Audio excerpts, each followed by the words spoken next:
头所等的台湾，明仔载520总统就职，蔡总统中昼到邮政指挥中心视察，亲身邀请防疫国家队参加明仔载的就职典礼。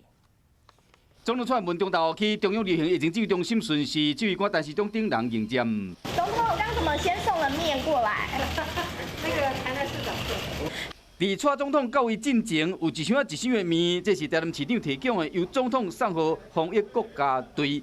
今日蔡总统还有一个任务，就是要亲身邀请防疫国家队出席明仔载520就职典礼。我们只有22个，但是因为这次好像规模就比较小，22个听说已经算蛮多了，那一定会有遗书之憾。伫总统离开后，指挥官陈时中嘛接受访问，讲到咱方无被邀请出席 WHA， 针对这个代志，陈时中有最新的回应。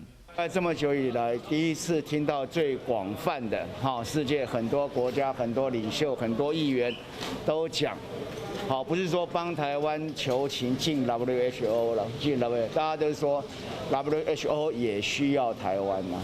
大家也看到台湾模式的成功，那也看到台湾对于世界愿意贡献、做一实质有意义的贡献的努力，大家都看到了。另外，被问到讲，敢是12天有零确诊的好消息？陈时中表示讲，目前确实有好消息。